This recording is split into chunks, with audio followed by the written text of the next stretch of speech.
Welcome to Brainstorm, the Braintopia podcast, hosted by Sandra Hooper-Murcott, founder of Braintopia Neurofeedback Centers. With locations across the Dallas-Fort Worth area, Braintopia helps children, teens, and adults improve brain function through advanced neurofeedback brain training. On this podcast, we explore the science of brain health and real-world solutions for symptoms linked to anxiety, ADHD, sleep challenges, emotional regulation, and cognitive performance. This is Brainstorm, where understanding your brain is the first step toward lasting change.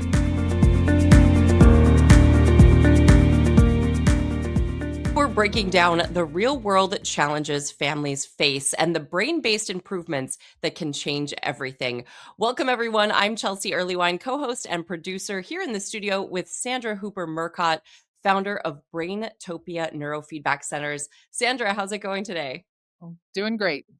Good. Well, it's great to have you here. Let's jump right in. What symptoms can Braintopia help improve?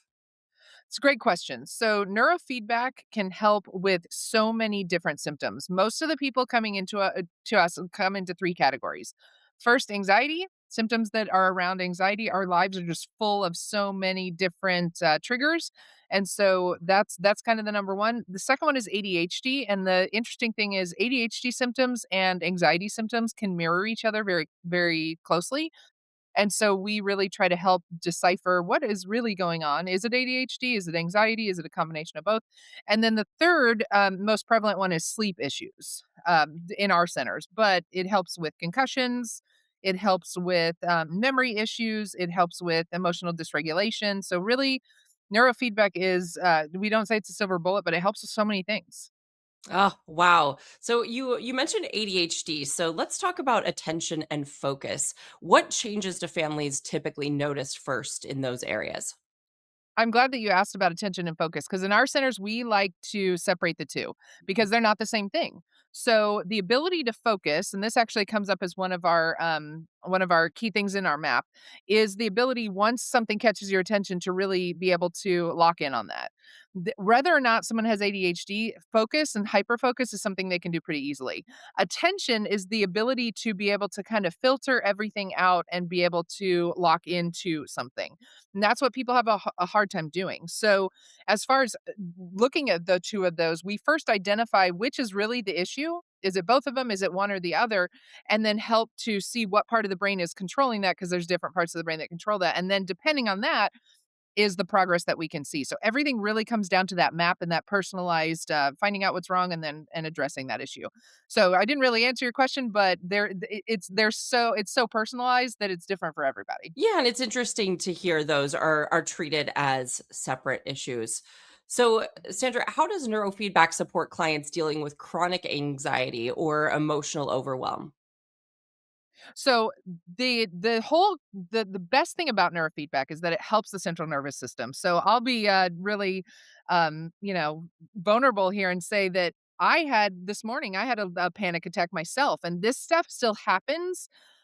Even though I have been doing neurofeedback for a long time, there are things that our central nervous system will just get overwhelmed and it just has to come out. The way that neurofeedback helps is that instead of what the old Sandra used to do before neurofeedback, is that would have ruined my whole day. Like I wouldn't have been able to get on with my day. I wouldn't be able to do this podcast. But what neurofeedback helps to do is to regulate you back. Even those triggers are always going to come. We can't stop them. The world is full of triggers. If you own a business like I do, I mean, there's always going to be things that happen, but your ability to recover from that is where neurofeedback really helps. So that's what we always tell our clients. We're not changing the fact that the world is going to stress us out. That happens, but your ability to bounce back and, even an hour and a half later, I'm sitting here recording with you after having a rough morning. So Ah, that's the benefit of neurofeedback.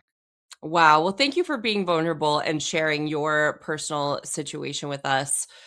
So, you talked earlier about sleep regulation. What kinds of sleep improvements are most common? The biggest thing is one of our main protocols. It's called SMR up.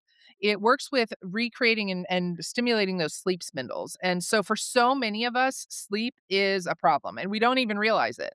that's the first question I'll ask most people when they come in is, do you struggle with sleep? And a lot of people are like, no, I can. And then once we start to unpack what's going on, sleep is a huge issue. Mm. So, in the olden days when you went to sleep when the sun went down and you woke up when the sun came up, that's what our circadian rhythm is really wanting. And that is not how things go now.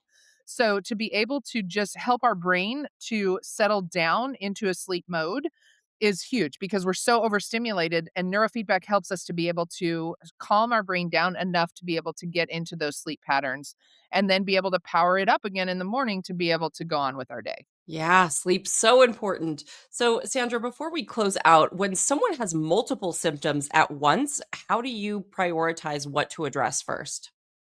Great question. So first thing is we work with what's called hierarchy of needs. So first thing is always going to be sleep, because if we're not sleeping and our brain is not getting rest, there's no way to address anything else. The second is going to be anxiety, because if we're in an anxious state or a state of hypervigilance and feeling like there's threat or danger, we can't get to any of the root causes. So sleep first, then we deal with anxiety in general, calm and just calming everything down. And then after that, once our brain is out of that fight or flight state, then we can get to the true issues, whether that is ADHD, whether that is attention, whatever else it is. But we really work on sleep and anxiety first, and that's usually what most people are coming in for. So, Yeah, that makes sense. We need that sleep to be able to function. Well, Sandra, thank you right. so much for breaking down this wide range of symptoms that Braintopia can help improve. We appreciate your insight, and we will see everyone next time. You've been listening to Brainstorm, the Braintopia podcast. If you or someone you love is struggling with symptoms associated with anxiety, ADHD, sleep issues, or focus challenges, neurofeedback may offer a safe, non-invasive path forward. To learn more about Braintopia Neurofeedback Centers and our locations across the Dallas-Fort Worth area, visit BraintopiaCenters.com or call 972-640-7022. That's BraintopiaCenters.com or 972-640-7022. Thank you for listening. We'll see you next time.